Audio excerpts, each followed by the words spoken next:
El tema de hoy es ¿hasta dónde le creo a Jesús? Nosotros decimos que creemos en Dios. Si yo pregunto ahora quién cree en Dios, levanta su mano, usted levanta su mano. Más si está en este lugar, con mayor razón estoy convencido y seguro de que usted cree en Dios. Si salimos a la calle y le preguntamos a la gente si cree en Dios, seguramente nos dirá que sí. Si le pregunta de qué religión es, pues ya le explicará de qué religión será. Y probablemente algunos le dirán todos los caminos llevan a Dios. Esa es una frase que se usa mucho en la gente. Todas las religiones te acercan a Dios. No es cierto, eso no es cierto. Eso tiene que saberlo usted. Y si alguien se lo dice sin ningún temor, usted puede decirle no. Sin ningún miedo. Pero pastor, pero es que la gente se ofende. Sí, se va a ofender, por supuesto que se va a ofender. Pero siempre la ignorancia perjudica a la gente. Y aquellos que son ignorantes en cuanto a Dios están atados a esa ignorancia y van a sufrir por esa ignorancia. Pastor, entonces ¿no todas las religiones llevan a Dios? No. La Biblia dice claramente, Jesús es el que lo dijo, que Él es el camino, la verdad y la vida. Y nadie viene al Padre si no es a través de Él. Por eso nosotros aquí en este lugar, en esta iglesia, no enseñamos y no predicamos una religión. No fomentamos una religión en este lugar. Por supuesto que nos llamamos cristianos porque creemos en Cristo. Y si quiere ponerle apellidos y títulos a su cristiandad, usted puede decir que es cristiano, pentecostal, pentecostés, metodista, bautista, de la casa del Señor, que conoce la palabra, y póngale el apellido que quiera. Pero usted es cristiano. Usted es cristiano porque usted cree en Cristo. Las denominaciones, las corrientes, las doctrinas, es lo que ha hecho que la iglesia de Cristo se divida. Por eso nosotros en este lugar no enseñamos una religión, enseñamos un camino. Nuestro Señor es el camino. Y ese es lo que procuramos enseñar aquí. Por supuesto que hablamos de hábitos, por supuesto que hablamos de doctrina, por supuesto que hablamos del conocimiento de la palabra, porque el propósito es que usted pueda tener una cercanía a Dios. Pero no todo el que dice que cree en Dios plenamente. Porque es muy fácil decir yo creo en Dios. Mire, aún hasta el más incrédulo, en su momento de mayor necesidad, le pide a Dios.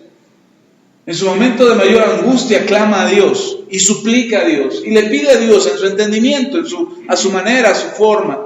Y puede escuchar Dios una oración de súplica y una oración de auxilio que está pidiendo a alguien, pero además esa oración tendrá una respuesta si esa persona se arrepiente de su manera de vivir. Entonces, precisamente esta fe que la gente tiene en Dios es algo que Dios puso en la persona. Dios puso en cada ser humano, ya se lo he dicho antes, la capacidad de creer. Pero creer en Dios solamente es una parte. Dice 2 de Crónicas, capítulo 20, versículo 20, dice la palabra del Señor, creed en el Señor y estaréis seguros. Creed a sus profetas y seréis prosperados.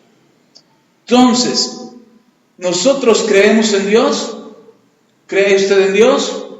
Amén. Usted está seguro. ¿Cree en sus profetas?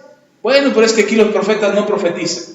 Pero ya tenemos la palabra profética más segura.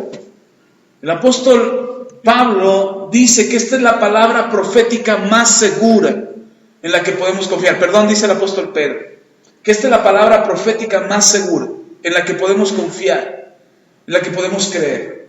Y entonces, si yo creo en Dios, yo seré salvo. Si yo creo en Jesucristo, yo seré salvo. Si lo confieso con mi boca y me arrepiento de mis pecados, yo seré salvo y podré ir al cielo. Pero eso no significa que yo sea prosperado. No sé si me explico. Creer en Jesús te va a dar la salvación, pero creer en su palabra te va a dar la prosperidad. Y de aquí el tema del título de este mensaje: ¿hasta dónde creemos a Jesús? Yo creo en Jesús, usted cree en Jesucristo. Hemos confesado a Jesús como nuestro Señor y Salvador. Le hemos pedido a Él, nos acercamos a Él, recurrimos a Él. Estamos confiados en Él. Y eso nos da la seguridad de poder alcanzar salvación para el tiempo final, para el día del juicio. El Señor salvará nuestras almas. Pero es necesario creerle a Él.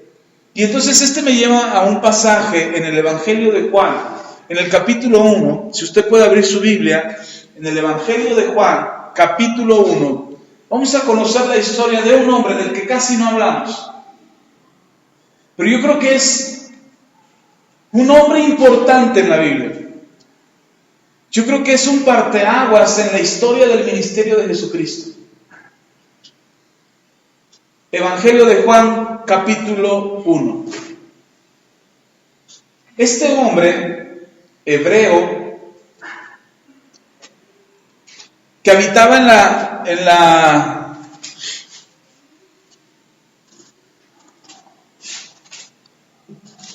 la ciudad de Betsaida, en la región de Galilea,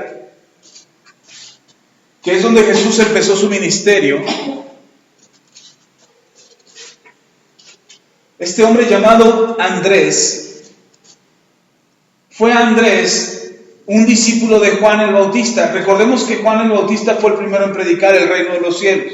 Antes que nuestro Señor Jesús, Juan el Bautista tenía la encomienda de anunciar la venida del reino de los cielos.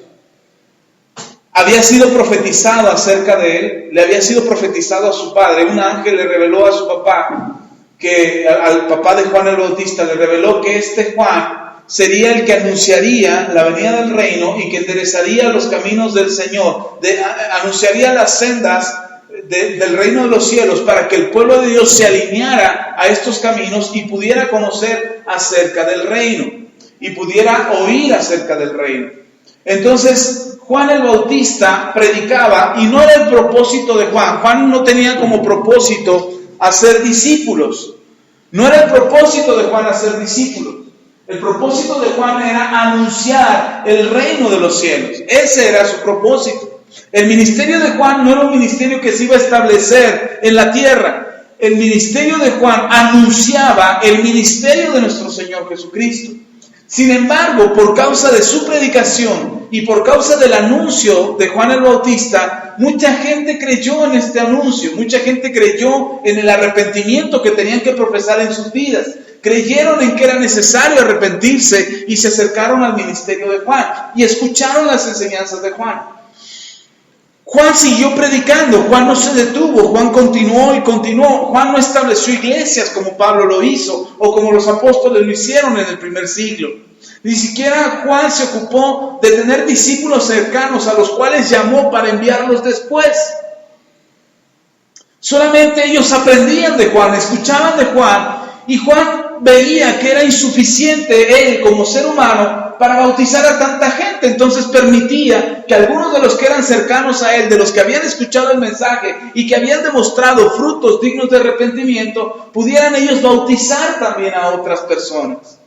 Pero no es que Juan estuviera iniciando un ministerio, estuviera iniciando una iglesia. Juan estaba proclamando la venida del reino y la gente creía, y los discípulos, la gente se acercaba y se convertían en discípulos de Juan. Pero no era lo que Juan buscaba, pero sucedió, pasó. Y Juan tuvo discípulos. Y entre los discípulos que tuvo Juan el Bautista, aparecen dos discípulos. Ahí en el capítulo 1 de Juan, del Evangelio según San Juan, o el apóstol Juan. Y ahí en el capítulo 1, usted puede leer conmigo, vamos a leer el versículo 35. Evangelio según San Juan, capítulo 1, versículo 35. El siguiente día, otra vez estaba Juan, está hablando de Juan el Bautista, y dos de sus discípulos. ¿Cuántos? No podemos tener con claridad cuántos discípulos logró hacer Juan, no lo dice la Biblia. Nosotros sabemos de los 12 discípulos del Señor Jesús, pero de Juan no sabemos cuántos tuvo. Sin embargo, algunos historiadores consideran que llegó a tener alrededor de 10, 11 o hasta 12 también discípulos. No los menciona la Biblia todos, ni menciona cuántos eran, pero eran los más cercanos a Juan. Insisto, no porque Juan quisiera levantar un ministerio, sino porque ellos aprendían de Juan, estaban con Juan todo el tiempo aprendiendo, y al ver Juan que era insuficiente él solo para bautizar a tanta gente, permitió que estos que estaban con él bautizaran también. Por eso les llamaron discípulos de Juan. Entonces dice que había dos de ellos, y en el versículo 36 dice: y mirando Juan a Jesús que estaba por allí, dijo: he aquí el Cordero de Dios.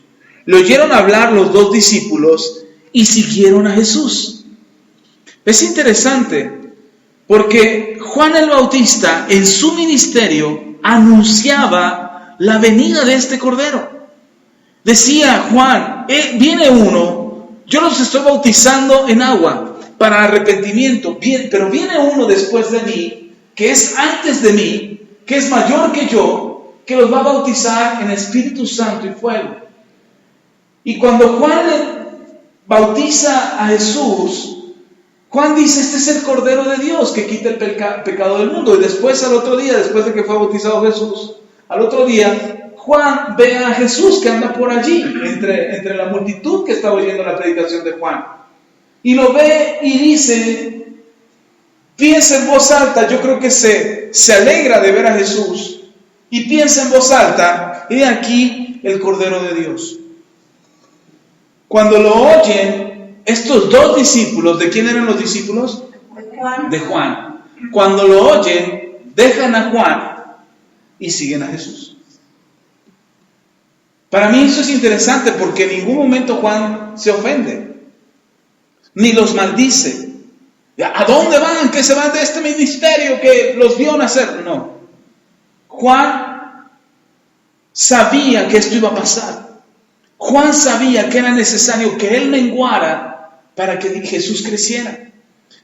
Que si Juan había logrado juntar algún número de discípulos, el número de discípulos que había tenido Juan iba a disminuir para que el número de discípulos de Jesús aumentara. Y a mí me parece interesante que estos dos discípulos dejan a Juan y siguen a Jesús. Y lo empiezan a seguir y le hacen una pregunta, ¿en dónde vives, Señor? ¿En dónde vives, Maestro? ¿En dónde te estás hospedando? ¿Cuál es tu casa? Y Jesús le dice, síganme, esta es mi casa. Veamos cómo lo dice. Y oyeron hablar los dos discípulos y siguieron a Jesús. 38. Y volviéndose Jesús y viendo que le seguían, les dijo, ¿qué buscáis? Ellos le dijeron, Rabí, que traducido es maestro, ¿dónde moras? Les dijo, venid y ved. Y fueron y vieron dónde moraba y se quedaron con él aquel día, porque era como la hora 10:00. Andrés, versículo 40, hermano de Simón Pedro, era uno de los dos que habían oído a Juan y habían seguido a Jesús. Este halló primero a su hermano Simón y le dijo, hemos hallado al Mesías, que traducido es el Cristo. Y le trajo a Jesús, y mirándole Jesús dijo, tú eres Simón, hijo de Jonás, tú serás llamado Cefas, que quiere decir Pedro. Y entonces aquí aparece Andrés por primera vez en la Biblia. Y me parece interesante que Andrés sea uno de los primeros discípulos. Y me parece interesante porque muchos de los discípulos fueron encontrados por Jesús. De hecho, lo vamos a ver. Pero muchos de los discípulos fueron encontrados por Jesús. Jesús se encontró con ellos. Jesús fue a las regiones donde ellos estaban para llamarlos. Dice el Evangelio según San Mateo que Jesús oró toda una noche. Y después de haber orado toda una noche, le pidió al Padre dirección para saber quiénes iban a ser los discípulos a los que Él iba a llamar y los iba a incluir en el ministerio que Él ejercía y los iba a llamar apóstoles. Y iban a ser los primeros 12 apóstoles a los que les iba a dejar la encomienda de la expansión del Evangelio. Jesús oró y después de haber orado los llamó y fue a cada uno de ellos. Pero me llama la atención que Andrés siguió a Jesús sin haber sido llamado todavía. Jesús vuelve, se da cuenta que lo siguen, voltea y le dice, ¿qué buscan? Oye, ¿por qué me siguen? Y entonces ellos reconocen, Andrés y el otro discípulo tienen la humildad para decirle al maestro, para decirle a Jesús, maestro. Ese reconocimiento de Andrés y del otro discípulo, ese reconocimiento es una rendición ante el maestro para decir, estamos dispuestos a aprender de ti. Reconocemos que tienes algo que enseñar y reconocemos que tú puedes transmitirnos un aprendizaje que nosotros no tenemos. Y ese reconocimiento de Andrés permite que Jesús lo diga, ok, sígame. En otra ocasión, alguien le preguntó más adelante en los evangelios, en su ministerio del Señor Jesús, alguien le pregunta al maestro, maestro, ¿en dónde moras? ¿En dónde habitas? ¿Cuál es tu casa? Y el Señor Jesús dice, el Hijo del Hombre no tiene dónde morar. Ahí donde me agarra la noche, ahí me quedo. Mi almohada es una piedra y mi cama es del piso. Pero en este caso, el Señor Jesús sí le dice a estos discípulos, síganme. Y les dice que lo sigan, o que lo acompañen hasta donde Él habita, porque tiene un propósito para ellos. Y uno podría decir, wow, qué padre, el Señor Jesús permite que ellos se acerquen, permite que ellos vengan a Él. Hoy nosotros tenemos el privilegio y la oportunidad de acercarnos a Jesús y de conocer sus enseñanzas y de aprender de Él a través de su palabra. Hoy nosotros podemos conocer cuál es el propósito de nuestras vidas. Hoy podemos conocer cuál es la razón de nuestra existencia, cuál es el ministerio que Dios nos ha dado, cuáles son los dones que Dios nos ha otorgado por medio de la palabra del Señor. Pero en aquel momento el Señor Jesús da la oportunidad a Andrés, que es en el que me quiero enfocar, de acercarse al Maestro. Ahora entendamos algo. Andrés había aprendido de Juan. Antes de ser discípulo de Jesús, había sido discípulo de Juan el Bautista. Y por supuesto que había aprendido muchas cosas, el arrepentimiento, la venida del reino, la venida del Cordero de Dios, la venida del Mesías, el Cristo. Juan anunciaba esto. Viene el reino de los cielos, viene el juicio de Dios, viene la ira de Dios, pero viene un Cordero. Hay que arrepentirse para tener acceso al Cordero. El Cordero de Dios que quita el pecado del mundo, el que va a redimirnos delante del Padre acerca de nuestros pecados para que nosotros tengamos salvación. Ese era el mensaje de Juan a grandes rasgos. Por supuesto que hablaba de muchas más cosas, pero a grandes rasgos ese era el mensaje de Juan. Y Andrés había aprendido de Juan este mensaje. Si yo les digo, va a venir si estuviéramos aquí ahora reunidos y el Señor Jesús no hubiera venido todavía, y yo les digo, viene alguien que es mayor que yo. Ustedes vienen aquí, escuchan el mensaje, ustedes escuchan la palabra, ustedes escuchan la enseñanza y ustedes están aprendiendo lo que yo digo. Pero constantemente yo les estoy anunciando y diciendo, viene un Salvador, viene un Mesías, viene un Cordero. Viene alguien que es mayor que yo y que les va a dar la salvación. Yo los estoy preparando para la venida de Él. En el momento en que yo lo veo, le digo, ahí está, Él es el Mesías. ¿Qué va a hacer usted? Ay, no. Qué bueno que ya vino y nosotros nos quedamos aquí. Si todo el tiempo estás escuchando que viene un Salvador, que viene el Mesías, que viene el Redentor de tu alma, en el momento en que te anuncio que Él está aquí, no correrías a Él, no te acercarías a Él. Es lo que le pasó a Andrés. Andrés sabía que venía el Salvador, sabía que venía el Cristo, sabía que venía el Mesías, el que iba a redimir su alma. Y de repente Juan dice, ahí está, es Él. De inmediatamente Andrés y el otro discípulo de Juan se acercan a Jesús y le dicen, Maestro, como diciendo, queremos seguirte. Y sería bueno para nosotros entender que en el momento en que nosotros decidimos seguir a Jesús, estamos bajo las enseñanzas del Maestro. Estamos bajo su palabra para aprender y vivir conforme a lo que Él quiere para nosotros. Y entonces nosotros podemos recibir de la palabra del Cordero, podemos recibir de la palabra del Maestro la enseñanza, el aprendizaje, el conocimiento que transformará y cambiará nuestras vidas por medio del poder del Espíritu Santo.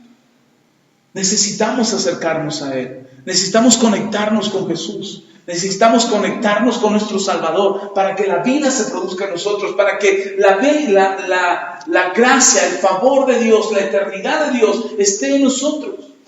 Tenemos que conocer a Cristo. Andrés decide acercarse a Jesús.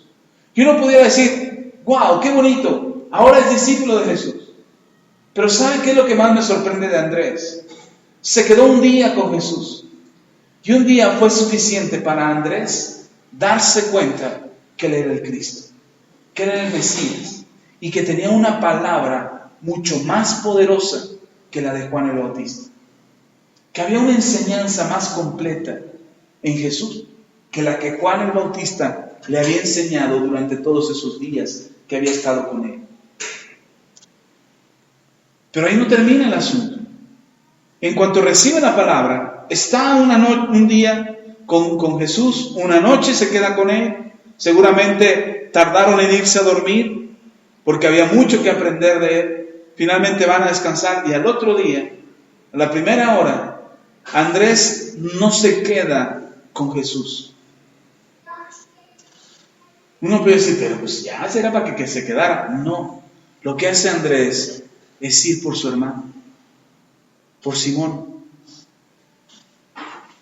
Una vez que Andrés comprueba que Jesús es el Maestro, que Jesús es el Mesías, el Cristo, el Cordero de Dios, sale inmediatamente a buscar a su hermano, a Simón.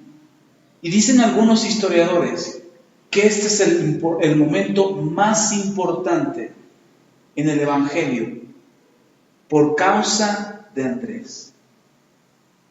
Porque Andrés es el que trae a Pedro, al apóstol Pedro, al primer discursista del poder de Dios y de la salvación, el que convierte primero 4,000 o primero, siempre se me cruzan los canales, primero 4,000 y luego 3,000, o primero 3,000 y luego 4,000. El asunto es que la primera predicación que dio se convirtieron muchísimos. Es este Pedro. No sabemos mucho de Andrés en el libro de los Hechos. No sabemos mucho de lo que hizo Andrés. Algunos historiadores dicen que salió y predicó a los griegos y predicó a los gentiles y que anduvo predicando por varios lados, pero que finalmente murió crucificado en Acaya. Y no murió en una cruz como el Señor Jesús, sino que murió en una cruz en forma de X. En una cruz así lo crucificaron a Andrés. No hay evidencia de esto, pero según lo que se cuenta y lo que los historiadores registraron, es que Andrés murió de esa manera. Por eso se le llama a esa cruz como la cruz de San Andrés, por causa de Andrés. Y no se dice mucho en el libro de los Hechos acerca de Andrés, pero este momento, este suceso, demuestra hasta dónde Andrés le creyó a Jesús. Andrés le creyó a Jesús al punto de compartirlo, al punto de decirle a Jesús, yo te creo, yo creo quién tú eres, yo creo que eres tú el Hijo de Dios, yo creo que eres tú el Salvador, pero tengo que decirle a alguien. Tengo que compartírselo a mi hermano ya sabe de Juan, mi hermano conoció de Juan, mi hermano escuchó el mensaje de Juan el Bautista, yo lo llevé al río, lo llevé a que se bautizara también, pero ahora necesita conocer de Jesús. Y entonces Andrés no se queda con el regalo de haber conocido a Jesús, sino que va y lo comparte inmediatamente. ¿Por qué Andrés va y comparte de Cristo a su hermano? Probablemente, no sé, quiero imaginarme la escena, no lo dice la Biblia, yo me lo quiero imaginar así. Yo imagino a Andrés diciéndole a Simón por primera vez, ven, acabo de oír a un predicador que habla del arrepentimiento, necesitas escucharlo. Se llama Juan, vamos. No, yo estoy muy ocupado, tengo que pescar, el negocio va mal, acuérdate que no hemos pescado muy bien últimamente, tengo cosas que hacer, estoy ocupado. Y Andrés dice, no, tienes que escucharlo, tienes que saber lo que está diciendo, tienes que saber lo que tú necesitas oír para tu salvación, necesitas arrepentirte. Seguramente Andrés conocía muy bien a Simón. Dice, vamos, escucha a Juan. Finalmente Pedro, Simón, después Pedro, Simón va y escucha a Juan. Y seguramente se arrepiente Pedro, pero se arrepiente al grado de bautizarse, pero volver a sus labores. Simón no se convierte en un discípulo de Juan el Bautista. Solamente escuchó el mensaje, se habrá bautizado, habrá sido tocado por el mensaje de Juan, pero vuelve a sus andadas, vuelve a su camino, vuelve a sus oficios y a su forma de hacer las cosas como antes lo hacía. Y entonces, otra vez Andrés, ahora ya no es Juan, ahora es Jesús, y ahora le dice a Simón, ¿qué crees, mi hermano? Ahora, ¿qué cosas traes, Andrés? Acabo de escuchar a otro predicador. Hay otro como Juan. No. ¿Ya te cambiaste de religión? ¿Ya te cambiaste de iglesia? No. Es que tienes que escuchar a Jesús. Él es el Cordero de Dios. ¿Te acuerdas de lo que dijo Juan, al que habíamos oído? Bueno, es el Mesías, el Salvador del mundo. Tienes que oírlo. Su palabra es de poder, su palabra es transformadora. Yo estuve una noche con él y ahí escuchándolo hablar y aprendiendo de él toda una tarde, y mi vida ha sido cambiada. Tienes que oírlo. Con tal de que no lo estuviera fastidiando su hermano. Ok, vamos. Y cuando llega con Jesús, el Señor Jesús le dice, tú eres Simón y serás llamado Cefas o Pedro, que es lo mismo. Será llamado Pedro. Y entonces el corazón de Pedro es tocado por causa de que Andrés le creyó a Jesús. ¿Hasta dónde estamos dispuestos a creerle a Jesús? ¿Hasta dónde le creemos a Jesús? ¿Le creemos para nuestra salvación? ¿Usted le cree a Jesús para su salvación? Yo le creo a Jesús para mi salvación. Yo creo que Jesús es quien puede salvarme. Yo creo que Jesús es quien vino y murió por mí en la cruz. Yo creo que Jesús es el que perdona mis pecados. Yo creo eso. Pero ¿hasta dónde le creo? Como para poder decirle a alguien más que también lo necesita. Estoy dispuesto a creerle a Jesús como para decirle a otra persona, tú lo necesitas. Porque si yo lo necesito y mi vida puede ser transformada y mi vida puede ser cambiada, yo creo que tu vida también tiene que ser cambiada. Es lo que pensó Andrés. Él estaba siendo transformado por tan solo una tarde de haber escuchado a Jesús. Por tan solo unas horas de haber escuchado a Jesús. Él entendía que la palabra que tenía Jesús era palabras de vida. Pedro más adelante hace esta confesión. Pedro le dice, ¿a quién iremos, Señor, si solamente tú tienes palabras de vida eterna? ¿Hasta dónde le creyó Andrés a Jesús? Yo creo que le creyó al grado de poder decirle a otro, necesitas a Jesús. A veces nosotros nos quedamos con el regalo de la salvación y decimos, yo sí creo en Jesús, yo ya soy salvo, pero hasta ahí nada más. No le hemos creído al punto de decirle a alguien más, lo necesitas. Necesitas a Jesús. Necesitas al Salvador de tu alma. Necesitas al Cordero de Dios, el que quita el pecado del mundo y de tu vida. Necesitas conocer a aquel que me ha dado salvación a mí. Aquel que tocó mi vida y la cambió, necesitas conocerlo tú. ¿Hasta dónde le creemos a Jesús? Tanto como para compartir su verdad. Mire, yo he visto tantas publicaciones en Facebook. De repente me siento a ver Facebook porque quiero ver lo que yo estoy publicando. Quiero ver qué efecto está teniendo lo que yo estoy publicando. Cuántas personas han sido alcanzadas. Cuántas personas están escuchando lo que yo dije, leyendo lo que yo escribí. Por eso, y de repente quiero aprender de otros maestros de la palabra que también comparten en sus muros y comparten en Facebook muchas enseñanzas y de repente los busco y los leo y aprendo de ellos. Pero al estar en Facebook de repente me encuentro con publicaciones de gente que cree lo que publica, si no, no lo publicaría. Y cuando leo las publicaciones digo, ¿en serio esa persona cree eso? Y lo que me sorprende más es de los cristianos, cuando publican algo que nada tiene que ver con la fe, que nada tiene que ver con lo que creen, y promueven otras cosas en lugar de promover la fe.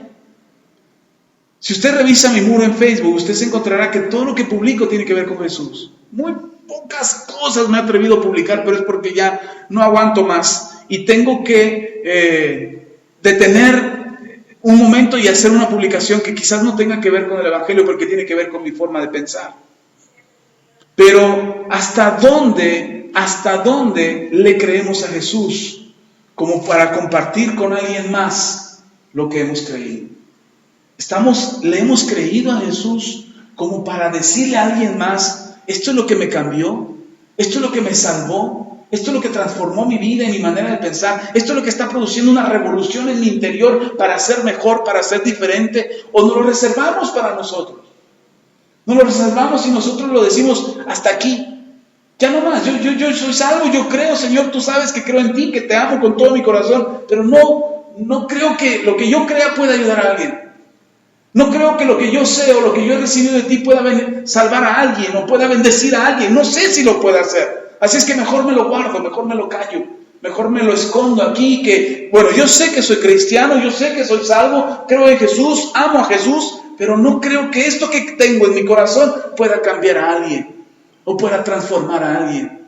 Y entonces no lo compartimos, no lo quedamos, porque no le hemos creído tanto a Jesús. Entonces nos hemos quedado solamente con la parte de creer que me beneficia a mí, que me salva a mí, pero yo no sé si pueda salvar a alguien más. Entonces no le hemos creído tanto al Señor como para creer que Él es el Cordero de Dios que quita el pecado del mundo. Tenemos que creerle más todavía. Andrés no paró ahí. Dame un minuto. Andrés no paró ahí. Andrés no termina ahí el asunto. Andrés no solamente va con Pedro para decirle lo que él ha creído. Porque usted puede decir, sí le creo a Jesús, sí creo en mi salvación, pero tengo que llevarle a alguien más, tengo que decirle a alguien más lo que yo he creído. Tengo que compartir lo que Dios ha puesto en mi corazón, porque entonces estoy demostrando que le creo a Jesús, que Él es el Salvador. Si yo no lo comparto, dices, pero es que a mí no se me da el compartir, pastor, yo no estoy diciendo que te salgas a predicar a las calles, ni que te vuelvas un evangelista. Estoy diciendo simplemente con la gente que sabe que tú tienes algo diferente, que hay algo diferente en tu vida, que hay algo que está impactando tu vida. Tú tienes que tener la libertad de decirle, sí, hay algo en mi vida y se llama Jesucristo. Y Él está cambiando mi vida. Oye, pero enséñame, platícame. No sé mucho, pero lo que sé te lo enseño. Y si nos hace falta aprender más, vamos a la iglesia y nos van a enseñar cómo más. Qué hacer más, qué aprender más, qué conocer más. Pero necesitamos creerle a Jesús. Porque una cosa es que tú creas en Jesús para tu salvación. Y otra cosa es que tú le creas a Jesús como el Salvador del mundo. Yo no encuentro en la Biblia que Jesús vino a morir por unos cuantos. De hecho, Juan capítulo 3, versículo 16 dice que vino a morir por todo el mundo. Y por eso necesitamos creerle a Jesús de esta manera. Yo creo en Jesús para mi salvación, pero también creo en Jesús para la salvación de otros. Alguien me decía y me cuestionaba, es que tú pura Biblia, puro Dios, no hablas de otra cosa que no sea eso. Digo, pues es que es lo que tengo, es lo que está en mi vida, es lo que me mueve a mí todos los días, es lo que hace que yo siga de pie, es lo que yo esté vivo ahora. Jesús es lo que permite que yo esté vivo ahora. Si Jesús no hubiese llegado a mi vida, yo no estaría vivo ahora. Y Él es el que cambió mi vida, Él es el que me ha dado una familia, el que me ha dado mis hijos, el que me ha dado un trabajo, el que me ha dado un ministerio, Él es el que me sostiene. Todo lo que tengo hoy se lo debo a Él. ¿Cómo no hablar de aquel que me lo dio? Aquel que vende sabritas, un vendedor de sabritas no llega a la tienda a ofrecer el producto y le dice, mire, le vengo a ofrecer Barcel. Yo trabajo para sabritas, pero sé que Barcel es mejor. Así es que la próxima vez que vea los de Barcel, cómprenle a ellos. Nosotros no somos tan buenos. ¿Ha visto a alguien hacer eso así? ¿De yogur, de cosméticos, de lo que sea? No. Vende lo que tiene. Ahora, yo no estoy diciendo que vendamos a Jesús. Jesús no es un producto para vender. Pero si no crees lo que Jesús hizo por ti, ¿cómo podrías compartirlo? ¿Cómo podrías decir lo que Jesús hizo por ti si no lo crees? Andrés le creyó a Jesús e inmediatamente lo primero que hace es correr con su hermano y decirle, me encontré al Mesías. ¿Te acuerdas que lo estábamos buscando? ¿Te acuerdas que Juan el Bautista nos dijo que vendría? ¡Ya lo encontré! Yo creo que Simón le ha dicho, estás loco tú, Andrés. Mejor vente a trabajar conmigo. Tenemos chamba que aquí con las redes y la pesca el negocio va mal, ¿lo entiendes? Y le dice, no, tienes que venir, tienes que oírlo, tienes que saber quién es Jesús, tienes que escuchar su mensaje. Mira, no te pido mucho tiempo, solamente una vez. No tienes que venir muchos días, solamente una vez. Ven y escucha lo que Él tiene que decir. Inmediatamente en el primer encuentro Jesús le dice, tú eres Simón. Y ya no serás Simón, ahora serás Cefas o Pedro. Y este se queda, ¿yo? ¿Y me cambió el nombre? ¿Sabe qué significa Andrés? Andrés significa varonil, o hombre muy fuerte, o hombre valiente. Eso significa Andrés. Y algunos historiadores dicen que este no era el nombre original de Andrés, sino que es el nombre que Jesús le pone a Andrés. No hay evidencia de eso, así es que no lo tome como algo 100% cierto, pero algunos historiadores dicen que así fue. Y Andrés tenía algo de carácter firme. Andrés tenía un carácter de convicciones. Tan es así que en otro momento, lea conmigo en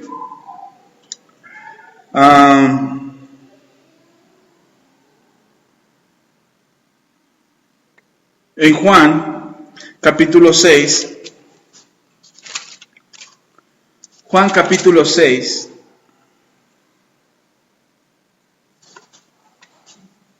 ¿Ya está ahí? ¿Hasta dónde le creía Andrés? Andrés le creyó a Jesús para su salvación. Pero también Andrés era un hombre que le creyó a Jesús para los milagros.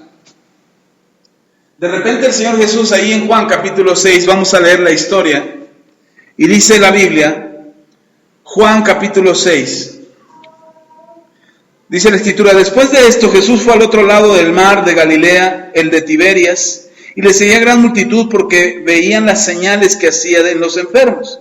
Entonces subió Jesús a un monte y se sentó allí con sus discípulos. Y estaba cerca la Pascua, la fiesta de los judíos. Cuando alzó Jesús los ojos y vio que había venido a él gran multitud, dijo a Felipe: ¿de dónde compraremos pan para que coman estos? ¿A quién le dijo? A Felipe. Le dice a Felipe: ¿de dónde compraremos pan para que coman todos estos? La pregunta es directa. Probablemente por la cabeza de Felipe empieza a pasar: ¿dónde? Vimos un negocio, pasamos por el pueblo, ¿dónde había una tienda? Pero además Felipe voltea y ve la multitud y dice: caray, son muchísimos. Aunque hubiera un lugar donde vendieran pan, quién sabe si tendrían pan para todos estos. Y si tuvieran el pan para todos estos, quién sabe si lo que traemos en la bolsa nos alcance para comprar pan para todos. Vean, dice versículo 6, pero esto decía, ¿para qué lo dijo Jesús? Para probarle, porque él sabía. ¿Quién sabía? Jesús sabía, porque él sabía lo que había de hacer. Y entonces Felipe le respondió: 200 denarios de pan no bastarían para que cada uno de ellos tomase un poco. Hasta ahí hago una pausa. Esto es importante. Hay una multitud, la multitud está hambrienta, ya lleva varios días siguiendo a Jesús. Jesús los mira, tiene compasión de ellos y dice: hay que alimentarlos. Y le dice a uno de los discípulos: mire, el Señor Jesús trató con cada uno de los discípulos en el área en la que flaqueaba cada uno. En su capacidad, en su entendimiento. Con Pedro trató con su carácter, con Tomás con su incredulidad. Con cada uno trató el Señor Jesús respecto a su debilidad, a su necesidad o a lo que tenía que ser perfeccionado en cada uno de ellos. Y yo creo que Felipe, Dios lo estaba probando. No le preguntó a alguien más. Dice claramente que le preguntó a Felipe, porque quería probarlo. Quería ver hasta dónde Felipe le había creído a él. Porque él ya sabía, Jesús ya sabía lo que iba a hacer. Y entonces Felipe dice: no, pues no nos alcanza. O sea, y aunque tuviéramos 200 denarios, ¿dónde compramos tanto pan para tanta gente? Apenas les cantaría un pedacito de una migaja, de un pedazo de bolillo, y eso pues no llena. Y entonces dice la Biblia que Jesús estaba solamente probando a Felipe, porque él ya sabía lo que tenía que hacer. Y me encanta la actitud de Andrés. Andrés no corre a hacer una colecta. Vamos a recoger una ofrenda. A ver, siéntense todos. Vamos a recoger una ofrenda para que compremos pan para todos, una cooperacha para los tacos. Me encanta lo que hace Andrés. Miren, versículo 8. Uno de sus discípulos, Andrés, hermano de Simón Pedro, le dijo: aquí está un muchacho que tiene 5 panes de cebada y 2 pececillos. ¿Mas qué es esto para tantos? Me encanta lo que hace Andrés, porque Andrés le ha creído tanto a Jesús, que le dice a Jesús: pues dinero no tenemos, el pueblo está muy lejos para ir a comprar pan, y quién sabe si compramos pan, si haya pan para todos estos. Pero aquí, Señor, aquí hay un muchacho que tiene 5 panes y 2 pececillos. Y la pregunta, me encontré en otra traducción que decía: ¿qué es esto? Aquí dice, la Reina Valera dice: ¿qué es esto para tantos? Me encontré otra versión que dice: ¿qué podemos hacer con esto para tanta gente? No es que, ¿qué vamos a hacer? Sino, ¿qué podemos hacer con esto que tenemos para tanta gente? Pero el Señor Andrés no se lo llevó a la gente, ni se quedó con las tortas de pescado, sino que se las llevó a Jesús. Y le dice al Señor Jesús: esto es lo que hay. ¿Qué podemos hacer con esto para tanta gente? ¿Qué podemos hacer con esto que te presento para todos ellos? Me encanta esto porque Andrés le había creído a Jesús al grado de decir, ¿tú puedes hacer algo? Nosotros no tenemos para tanta gente, no podríamos ir al pueblo y comprar tanto pan para tanta gente, no podemos conseguir tanto dinero para tanta gente, pero tú quizás puedas hacer algo. Y se lo presenta al Señor. El Señor ya sabía que estaba ese muchacho. El Señor ya sabía lo que iba a hacer, pero solamente estaba esperando que alguien le creyera. Entonces, dos cosas importantes. ¿Hasta dónde le crees a Jesús? Una, ¿le crees a Jesús para compartirle a alguien más lo que has creído? ¿Le crees a Jesús para decirle a alguien, tú también necesitas a Jesús? Yo lo necesito, pero tú también lo necesitas. ¿Le crees en eso a Jesús como para compartirlo? Y la otra, ¿le crees a Jesús como para que Él haga algo en tu situación? Quizás lo que tengas a la mano ahorita no sea mucho. Quizás lo que tengas a disposición no sea mucho. Quizás lo que puedas hacer tú ahora no sea mucho. Pero no es lo que tú puedes hacer, es lo que Dios puede hacer a través de ti. Andrés pudo haber visto al muchacho con los 5 panes y los 2 pececillos y haber dicho, sí, él trae, pero trae para él. Si de por sí no hay para tantos, si no hay para tantos, y este que tiene, se lo vamos a quitar, pues qué mal nos vamos a ver. Andrés no estaba despojando al muchacho de lo que el muchacho llevaba. Andrés estaba viendo una posibilidad de un milagro en lo que tenía el muchacho, en lo que tenía a su alcance. ¿Hasta dónde tú le puedes creer a Dios? ¿Hasta dónde tú le puedes creer a Jesús para que el milagro pase en tu vida? ¿Hasta dónde le crees? ¿Con lo que tienes? A lo mejor lo que tienes no es suficiente. A lo mejor lo que podrías lograr no es suficiente. A lo mejor lo que podrías hacer no es suficiente. Pero lo que Jesús puede hacer con lo que tienes, con lo que hay en tu vida, con lo que Él ha puesto en tus manos, lo que Él puede hacer es mayor que lo que siquiera tú te imaginaste. El muchacho de los 5 panes y los 2 pececillos quedó contento. Porque después de que se repartió, después de que se dio todo lo que cuando Jesús dio gracias y empezó a repartir los panes y los peces, dice la Biblia que al final recogieron más de lo que estos 5 panes y 2 pececillos significaban. Lea conmigo. Versículo 12. Y cuando se hubieron saciado, dijo a sus discípulos, recoged los pedazos que sobraron, para que no se pierda nada. A mí me encanta que el Señor Jesús hace que no se pierda nada. Con el Señor Jesús no hay pérdida. Con el Señor Jesús es ganar, ganar.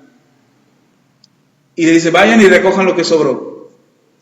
Recogieron pues y llenaron 12 cestas de pedazos que de los 5 panes de cebada sobraron a los que habían comido. Aquellos hombres entonces, viendo la señal que Jesús había hecho, dijeron, este verdaderamente es el profeta que había de venir al mundo. Pero entendiendo Jesús que iban a venir para apoderarse de él y hacerle rey, volvió a retirarse al monte él solo. ¿Cuántas cosas el Señor Jesús hizo porque alguien le creyó? Los milagros que Jesús hacía eran por consecuencia de que alguien creía.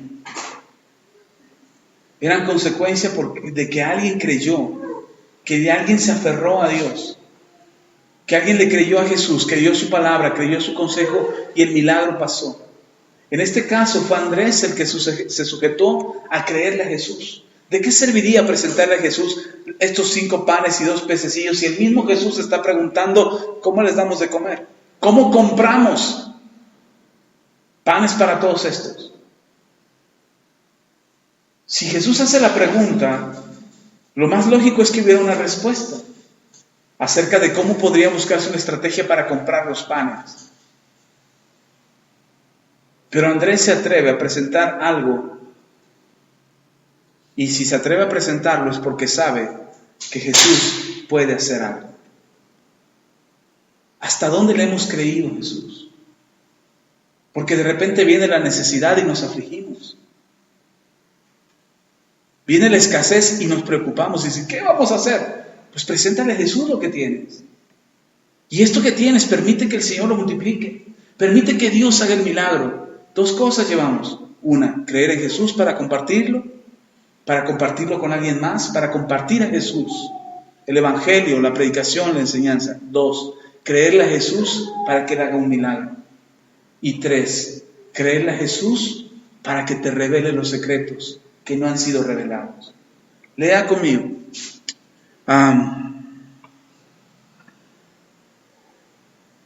En Marcos capítulo 13.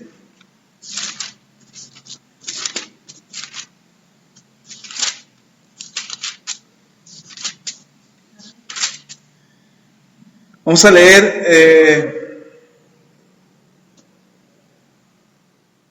leer desde el versículo 1.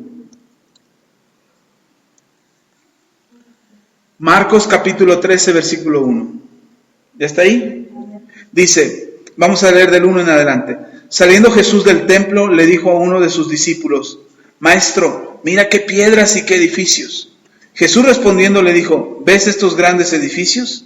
No quedará piedra sobre piedra que no sea derribada.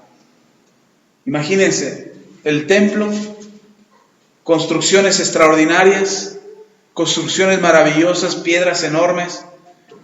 Y los discípulos, uno de los discípulos sorprendido, queriendo decirle al maestro, wow, qué cosas, ¿no, Señor? Qué maravilloso que es todo lo que hay. El Señor Jesús dice, no, esto será derribado. Te garantizo que no quedará piedra sobre piedra. Y eso pasó, años después, por ahí del año 60, 70 después de Cristo, el templo fue destruido y fue hecho ruinas. Hoy en Jerusalén solamente hay un muro del templo, que se conoce como el Muro de los Lamentos. Solamente lo único que quedó del templo. Y lo que dijo Jesús que iba a pasar con el templo pasó. Entonces uno podría decir, wow, qué lección tan grande, ¿no?, del Señor. Pero no para ahí, mire. Dice la Biblia, versículo 3, y se sentó en el monte de los olivos frente al templo, y Pedro, Jacobo, Juan y Andrés le preguntaron aparte, dinos, ¿cuándo serán estas cosas? ¿Y qué señal habrá cuando todas estas cosas hayan de cumplirse? Y entonces el Señor Jesús da una de las más grandes revelaciones para el final de los tiempos. Les da una cátedra de lo que va a acontecer al final de los tiempos. Muchas veces nosotros en nuestras dudas recurrimos a lo que el mundo tiene que decir en lugar de recurrir a lo que tiene que decirnos el Señor. Cuando tenemos inquietudes, preocupaciones, nos angustia lo que está pasando en el mundo, nos angustia lo que está sucediendo en el mundo, lo que está sucediendo en México, lo que está sucediendo en diferentes partes del mundo, nos preocupa y recurrimos al mundo para enterarnos. Anoche yo estaba muy molesto por lo que está pasando en México. Últimamente me he enojado mucho, pero anoche estaba muy molesto por lo que está pasando y yo me puse a orar y estaba orando y le decía, Señor, ¿qué debo hacer? Yo quiero gritar, yo quiero publicar muchas cosas acerca de lo que está pasando, yo quiero quejarme de muchas cosas, yo quiero expresar mi opinión acerca de lo que está pasando, decir lo que está pasando. Veo gente que opina y que dice y que habla, y muchos que los dicen sin razón, sin saber lo que están diciendo, sin tener fundamento en lo que dicen, y a mí me enoja. Y entonces cuando yo lo veo, yo quiero contestarles y responderles y ponerles ahí casi una carta, un pergamino de explicación de qué es lo que está pasando y por qué es lo que está pasando. Y yo le decía, Señor, ¿qué hago? Tengo que hacer algo, no me puedo quedar de brazos cruzados, tengo que levantar mi voz. Tengo que decir que eso está mal, tengo que decir que eso está bien, tengo que decir que esto no tiene que ser de esta manera, que tiene que pasar de esta otra. He visto muchas publicaciones acerca del matrimonio homosexual, he visto acerca de lo que está pasando en Oaxaca con los maestros, de lo que está pasando en diferentes estados, de la corrupción de los políticos. He visto tantas noticias que me enfurecen. Y yo quiero decir algo, yo sé cuál es mi postura, yo sé cuál es mi opinión al respecto. Y anoche oraba ya molesto y decía, tengo que publicar algo, tengo que decir algo. Acerca de esto la gente tiene que saber, la gente tiene que oír. ¿Por qué estos hacen esto? ¿Por qué hacen aquello? ¿Por qué pasa esto aquí? ¿Por qué los gobiernos son así? ¿Por qué esto? ¿Por qué aquello? La opinión y lo que la Biblia dice. Y yo le decía al Señor, ¿qué hago? Y el Señor me decía, en mi corazón, ponía en mi corazón, decía, haz mi voluntad. Lo que has venido anunciando, lo que has venido diciendo, síguelo diciendo. No te salgas de la línea que yo te marcaba. Aquí yo les he dicho en muchas ocasiones que esto tiene que pasar, que lo que está pasando hoy en el mundo tiene que pasar. Se lo he dicho cantidad de veces, que vamos a ver lo que está pasando y vamos a ver cosas peores de las que están pasando, y que se tiene que poner peor y más feo, porque es el final de los tiempos, y que todo se tiene que alinear a que al final de cuentas salga un anticristo, salga un antidios y se levante y proclame la paz del mundo. Pues ese es el final de los tiempos. Y se los he venido diciendo y el Señor pone en mi corazón, no te salgas de lo que puse en tu corazón. Mejor ora a mí, clama a mí, desahógate conmigo, dime lo que piensas, dime lo que quieres. Y yo te voy a responder. Pero muchas veces nosotros queremos opinar de lo que pasa en el mundo y decir lo que pasa en el mundo y comentar y hablar y juzgar y condenar o lo que sea. Pero además no recurrimos a Dios, lo decimos nada más de nosotros o de lo que hemos oído. Veía unas publicaciones que se quejaban de unas cosas, gente que me aprecia, que me dicen ser amigos míos o amigas mías. Hermanos en la fe, hermanas en la fe, que se expresan de cierta manera respecto a lo que está pasando. Y digo, no hay razón en lo que dice. Y le estoy a punto de contestarle y me detengo.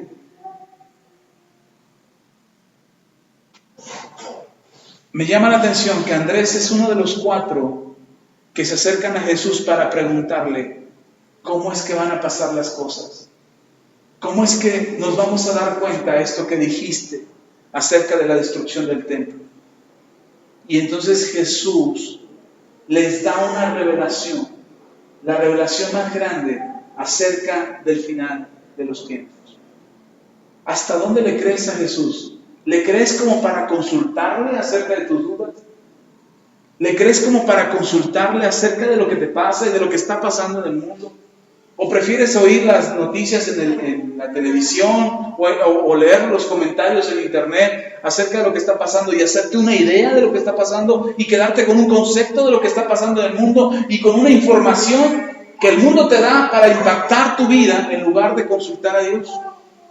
Yo creo que necesitamos creerle a Jesús tanto como para consultarle. Tenemos que creerle a Jesús tanto como para tomar decisiones, para saber qué vamos a hacer, para saber hacia dónde van las cosas y cuál es nuestra posición en lo que está pasando en el mundo. Porque tenemos una posición en este mundo, tenemos cosas que hacer, no nos podemos quedar de brazos cruzados y no hacer nada. También tenemos que hacer algo, pero tenemos que consultarle a Jesús para acerca de qué es lo que vamos a hacer. Entonces, 3 cosas. Usted tiene que creer en Jesús. ¿Hasta dónde? ¿Hasta dónde tiene que creer en Jesús? 1, como para compartirlo. 2, como para esperar el milagro. Y 3, para consultarle acerca de los tiempos. Acerca de lo que ha de pasar, aún en tu propia vida. Y olvide, a lo mejor no eres un profeta para las naciones ni para el mundo, como hay profetas hoy en día. Hay profetas que profetizan acerca de lo que está pasando en el mundo y lo que va a pasar. Mi esposa me platicaba hoy de un profeta que está dando más profecías y más profecías acerca de lo que viene al mundo, a naciones, a gobiernos. Y lo interesante es que sus profecías se cumplen. Y se están cumpliendo esas profecías. Pero a lo mejor tú no eres llamado a ser un profeta de las naciones. Pero Dios quiere revelarte lo que viene para tu vida. Dios quiere mostrarte qué es lo que va a pasar en tu vida mañana, pasado, en un mes. Dios quiere mostrarte y revelarte cuál es la solución a tu problema. Pero a veces no creemos que Dios tenga la solución y preferimos consultar a un abogado, consultar a la comadre, consultar a alguien que nos pueda dar un consejo cuando Dios es el que tiene el consejo para ti. Estamos dispuestos a creerle a Jesús hasta el grado de consultarle, de preguntarle, decirle, ¿qué sigue? ¿Qué va a pasar mañana? ¿Qué voy a hacer mañana? Porque lo de hoy ya se me acabó. La provisión que tenía para hoy, Señor, se acabó. Mañana no sé qué va a pasar, pero tú tienes una respuesta para mí. ¿Qué voy a hacer con mi negocio? ¿Qué voy a hacer con mi familia? ¿Hasta dónde voy a esperar que mi familia enderece sus pasos? ¿Hasta dónde voy a perseverar para que mi familia te crea? ¿Hasta dónde voy a continuar en fe, Señor, para que las cosas cambien en mi vida, en mi casa, en mi hogar, en mi negocio, en mi trabajo? ¿Hasta dónde le voy a creer? Todo este año, compañeros de mi trabajo me han dicho, Axel, ya tienes 20 años en ese trabajo, ya deberías de buscar una plaza más arriba. Digo, no, pues es que mis estudios no dan para una plaza más arriba. No está, mis estudios, tengo maestría, pero no es en la línea del sector salud, es en el sector de la educación. Y yo estoy trabajando en el sector salud.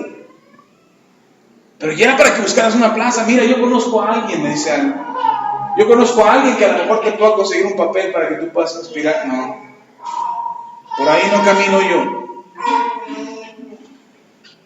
Y han insistido uno y viene otro y ha sido una lluvia insistiéndome acerca de eso. Y de repente yo lo pienso y lo platico con mi esposa.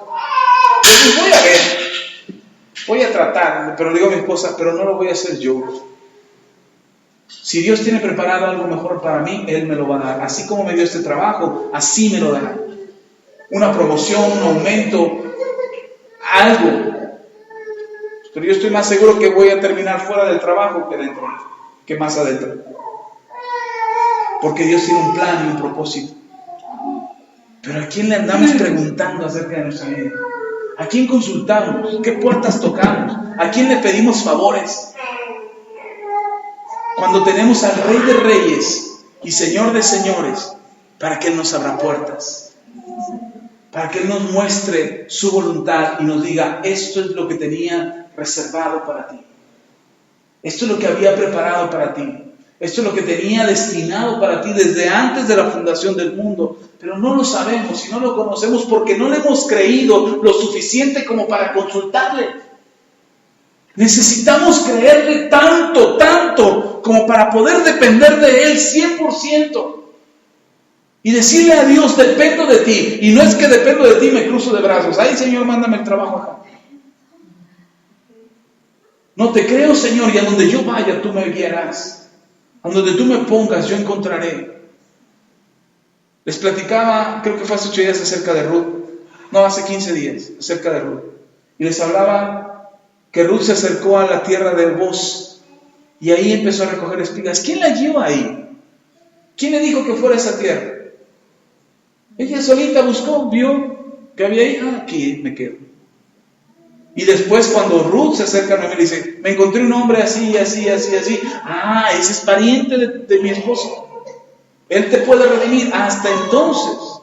Pero ¿quién la guió a ese lugar? ¿Por qué no se fue a otro campo? El Señor la guió. Nosotros tenemos que entender que Dios tiene nuestra provisión, pero no podemos andarle consultando al mundo, ni pidiéndole favores al mundo. Tenemos que creerle a Dios al punto de decir, Señor, donde tú me pares, donde tú me pongas, ahí estaré yo. Entonces, ¿le crees a Dios para tu salvación? Créele para compartir, para la salvación de alguien más. Y es que si se burlan de mí, no importa. Y es que si no me creen, no importa. Y es que si no confían, no importa. Tú tienes que creerle a Jesús que alguien más lo necesita. Tienes que creerle a Jesús que alguien más lo necesita y tienes que compartirlo. 2, tienes que creerle a Jesús para tu milagro.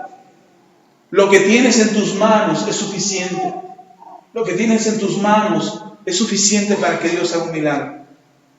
Dios le dice a Moisés, cuando Dios manda a Moisés a liberar a Israel de Egipto, Moisés dice, pero ¿yo qué tengo? Y Dios le dice, ¿qué tienes en tus manos, Moisés? Es una vara, con esa vara harás señales.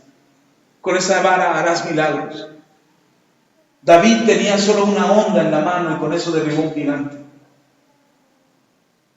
¿Qué tenemos nosotros como para creerle a Jesús que Él puede hacer nuestro milagro? Y 3, ¿le crees a Jesús tanto como para consultarlo? Para dejar de andarle preguntando al mundo qué opina el mundo acerca de tu vida. Tenemos tantos conflictos existenciales que el mundo quiere moldearnos a su manera. Mejor acerquémonos a Jesús, que Él nos levante la autoestima, que Él nos levante el ánimo, que Él nos levante la fe, que Él nos levante el concepto que tenemos de nosotros mismos y diga: tú eres mi hijo amado, tú eres mi hija amada. Tengo un plan maravilloso para tu vida, di mi vida por ti.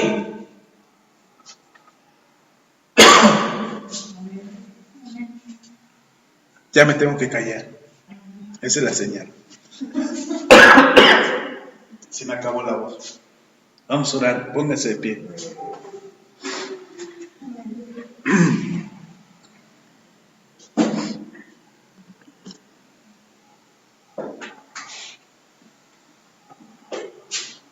Andrés le creyó a Jesús tanto que lo compartió con su hermano.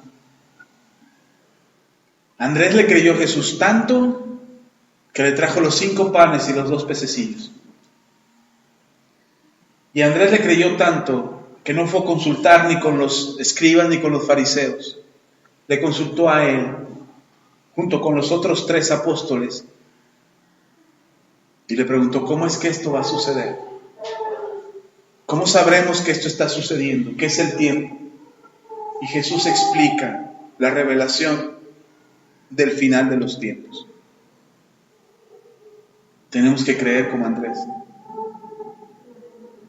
Para mí es el primero de los apóstoles, el primero a ser llamado, el primero que creyó, sin testimonio de nadie, sin haber oído el testimonio de alguien, sin haber conocido los milagros de alguien. Andrés solamente le creyó porque oyó su palabra. Ustedes tienen la capacidad de creerle si oyen su palabra. Padre, te damos toda la gloria, toda la honra y la alabanza. Gracias, Señor, por esta enseñanza. Gracias, Señor, porque has hablado a nuestro corazón. Y yo, Señor, yo en lo personal, yo quiero creerte tanto, que quiera compartirlo con alguien más. Yo quiero creerte tanto, Señor, que pueda entender que los demás también te necesitan. No solamente yo te necesito, sino los que me rodean también te necesitan. Y poderles compartir a ellos de lo que tú estás haciendo en mi vida. Yo quiero creerte tanto, Señor, para confiar en ti por mis milagros, por los milagros que necesito, por los milagros que me hacen falta, por las cosas que necesitan ser suplidas, porque a veces mis ojos me engañan y me hacen creer que no tengo lo suficiente, que no voy a salir bien en mis finanzas, porque a veces mis ojos me engañan y me hacen creer que no tengo la capacidad de ver milagros. Pero, Señor, quiero creerte tanto para depender de ti en un milagro, para ver milagros hacerse en mi vida y también a favor de otros. Porque cada milagro que realizas en mi vida bendice a otros. Y los milagros que haces a través de mí bendice a otros. Gracias, Señor. Quiero creerte tanto, Señor Jesús, que debo de dejar de consultarle al mundo lo que el mundo tiene que decir. Las últimas noticias del día, los últimos augurios que el mundo determina, o de las cosas como está planteando el mundo que van a hacer. Yo quiero creerte a ti y lo que tú puedes hacer, y que tú puedes revelarme acerca de mi vida, que puedes revelarme el propósito, el sentido de mi vida, las metas por alcanzar, los lugares en los que debo de estar, la gente con la que debo de hablar, Señor. Que tú tienes preparada para mí mi provisión, que tú tienes preparada para mí la abundancia. Hoy, Señor, yo quiero creerte. No quiero consultar al mundo, quiero consultarte a ti, Señor, acerca de lo que tienes preparado para mí. Hoy, Señor, hazlo en mi vida y hazlo en la vida de mis hermanos y hermanas que están en este lugar y los que escuchen este mensaje a través del internet. Pero queremos creerte tanto, Señor, que no haya una pizca de duda en nosotros que impida, Señor, acercarnos a ti. para que todo miedo se vaya, para que toda incertidumbre desaparezca en nosotros, para que toda angustia y temor se vayan de nosotros, para que toda escasez desaparezca, para que nuestras vidas, Señor, sean puestas en un nivel de fe que te honre a ti, Señor, que solo te honre a ti. En el nombre de Cristo Jesús, a ti la gloria. Amén y amén.